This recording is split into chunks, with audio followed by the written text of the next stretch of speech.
Hi friends. Now today's topic is modal auxiliary verb. What is modal auxiliary verb? Okay, so हम लोगों को ये भी क्या है, it is also kind of verb only. जो हम वर्ब यूज करते हैं is, am, are, was, were, have, had, shall, will, okay, ये जितने भी हम वर्ब यूज करते हैं उसी के साथ में ये भी वर्ब की लिस्ट में ही आते हैं. Can, could, will, can, could, would, should, may, might, must, auto. Okay, all these are also types of verb only. लेकिन इसके कुछ rules अलग हैं, hence it is considered as modal auxiliary verb. अब उसमें हमारे पास first क्या है, तो first is can. कैन क्या स्पेसिफाई करता है, हमको नो डाउट पता है कि ये भी वर्ब है वो भी वर्ब है. वो वर्ब हम किस तरह से यूज करेंगे, टेंस के अकॉर्डिंग यूज करेंगे. और ये वाले जो वर्ब्स हैं उसके कुछ रूल्स हैं, वो रूल्स को अगर हम फॉलो करते हैं तो based on that we can easily use these words in a sentence. तो हम उसको सेंटेंस में बहुत अच्छे से यूज कर सकते हैं. Now what is the first topic, can. Can कब यूज होता है, there are few rules. Okay, Can is used for indicating capability, permission, offer, possibility, power, request, even negotiation.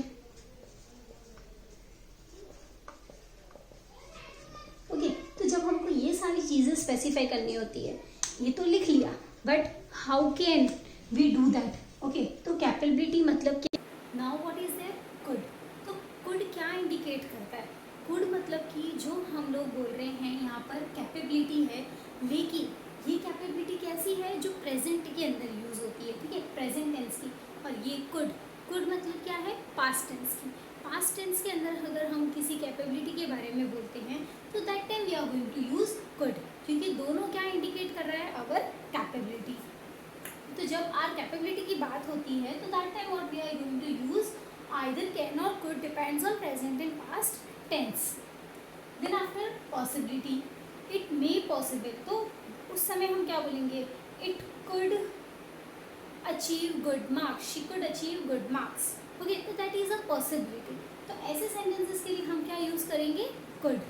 Then after polite request, अगर हमें किसी को request करनी है तो that time could you please give me your pen, could I come with you. Okay, तो ये सब क्या है, रिक्वेस्ट. तो अगर हमको इस तरह के सेंटेंसेस बनाने हैं तो that time according to that we have to use could. Now should. अब हम लोग ये चीज़ क्लियरली समझ ली कि शुड और वुड मोस्टली ज़्यादातर साथ में ही यूज़ होते हैं. जैसा कि आप लोग जानते हैं टेंस के अंदर, ओके, टेंस में भी हम क्या करते हैं, टेंस के अंदर कई सारे वर्ब्स हैं जैसे is, am, are, was, were. Okay, तो उसके अंदर भी क्या है, शैल और विल दोनों एक ही साथ फ्यूचर टेंस में यूज़ होंगे.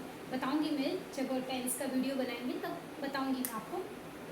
Okay, now just now what is there, should and would. तो वो भी इसी तरह से दोनों के रूल्स कॉमन रहेंगे. ओके, मोस्टली शुड किसके लिए यूज़ होता है, ड्यूटी इंडिकेट करने के लिए. इवन आपकी एसएस की बुक्स में वगैरह वहाँ पर भी दिया हुआ होता है कि गवर्नमेंट बुक्स हैं कोई भी, तो गवर्नमेंट बुक्स के अंदर आगे ही ओथ दिए हुए होते हैं, दैट प्लेज दी हुई होती है, we should respect our elders, we should respect our nation. Okay, तो ये सारी जो चीज़ें हैं जो हमारी ड्यूटी हमें याद दिलाती है, so that type of sentences are there, that time we are going to use should. Obligations, duty, obligation both are same. Okay, then after imaginary condition, जो हम सोचते हैं, it might happen, okay, it should happen, काश मुझे ये मिल जाए, wish that I should get this. Okay, तो जब हम ऐसी रिक्वेस्ट करते हैं, जब हम ऐसी आशा रखते हैं तो that time should is used. Then after word common है. Now the next topic is me. May हम कब यूज़ करते हैं, तो एक सीधा कंसेप्ट समझो, परमिशन देने के लिए और परमिशन लेने के लिए. May I come in, yes you may come in. May I have your car keys, yes you can, yes you may. Okay, तो मे और कैन दोनों एक ही तरह से यूज़ होंगे, लेकिन हमें ध्यान क्या रखना है कि परमिशन अगर हमको लेनी है तो हम आइदर मे का यूज़ कर सकते हैं और कैन का यूज़ कर सकते हैं. ओके, तो परमिशन है. Then after second thing is blessing. Okay, क्या है यहाँ पर, ब्लेसिंग. ओके, तो ब्लेसिंग के अंदर हमें क्या, ब्लेसिंग के सेंटेंसेस जैसे कि may God bless you, may you leave a healthy married life, may God showers blessings on you. May you achieve good marks in exam. Okay, तो ये सब क्या है, blessings. May God bless you, तो ये सब क्या है, ब्लेसिंग्स। तो ऐसी जो ब्लेसिंग्स के लिए हम यूज़ करते हैं, तो ब्लेसिंग्स देने के लिए हम मोस्ट प्रॉबेबली क्या यूज़ करते हैं, मे। देन आफ्टर पॉसिबिलिटी, अगर किसी तरह की पॉसिबिलिटी है, अभी पॉसिबिलिटी वाली चीज़ को ध्यान से समझना। पॉसिबिलिटी मैंने यहाँ भी लिख दिया, यहाँ भी और यहाँ भी। ओके, मे माइट मस्ट, तीनों में पॉसिबिलिटी है, लेकिन सिर्फ पॉसिबिलिटी का डिफरेंस क्या है, यहाँ पर it might rain, it may rain today, आज बारिश हो सकती है। माइट के अंदर क्या हो जाएगा, looking to the clouds it might rain today, बादल हो रहे हैं इसलिए बारिश हो सकती है। And must, it must rain today, तीनों सेंटेंस के अंदर क्या है, मे मतलब आज बारिश हो सकती है, आज बारिश होनी चाहिए, आज बारिश होगी। ठीक है, जब हम डैम श्योर होते हैं that time we are using must. उससे कम पॉसिबिलिटी होती है तो माइट, और कम पॉसिबिलिटी होती है सिर्फ हम सोच रहे हैं ऐसा, तो may. Okay, so in this way these 3 sentences consist possibility, तीनों में पॉसिबिलिटी है, लेकिन तीनों के यूज़ जब हम उसे करेंगे सेंटेंस के अंदर तब उसका फॉर्म चेंज हो जाएगा। नाउ पर्पस, माइट में एक और क्या है, पर्पस। पर्पस इंडिकेट करता है, तो पर्पस क्या होता है, she might came here because of this reason. Okay, वो इसी रीज़न से यहाँ पर आई होगी, तो ये चीज़ हम जब स्पेसिफाई कर रहे हैं तो that time we are going to use might. इस तरह के जो भी दूसरे सेंटेंसेस हैं। ओके, सजेशन, अगर हमको किसी को सजेस्ट करना है, okay, suggesting that she might be getting good marks in exam. Okay, तो वो क्या है, एक सजेशन है। she might work hard, नहीं, she might work hard, उसे मेहनत करनी चाहिए। ठीक है, तो ये जो है वो क्या है, सजेशन है, हमने उसे सलाह दे दी, करना नहीं करना उसके ऊपर है। she must follow, she might follow her elders request.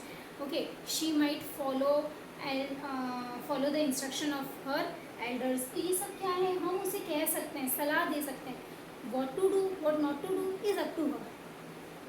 तो ऐसी चीज़ों के लिए हम क्या यूज़ करेंगे, might. That is clear to you all now. Okay, now the next one is must. Must में पॉसिबिलिटी तो क्लियर है हमें। The second thing is compulsion, लेकिन ये चीज़ क्या है, इसी के लिए है कि पॉसिबिलिटी कैसी, जो कंपल्सरी है, होगा ही, I am damn sure about it. Okay, तो उसके लिए हम क्या यूज़ करेंगे, मस्ट। और negotiation, it must not take too much time to save it. Okay, it must not take too much time to complete your project. Okay, तो ये सारी चीज़ क्या है, हम लोगों को जब नॉट यूज़ करना होता है उसके साथ में, तो that time also we are using must. Now ought to. Ought to क्या होता है, ड्यूटी। हमारी ड्यूटी हमें याद दिलाता है कि we are ought to respect our elders, हमें हमारे एल्डर्स का रेस्पेक्ट करना चाहिए। You ought to come tomorrow, तुम्हें कल आना चाहिए। ओके, तो that type of sentences, obligations, duty, तो वैसे सेंटेंस के लिए हम क्या यूज़ करेंगे, ऑट। Thank you.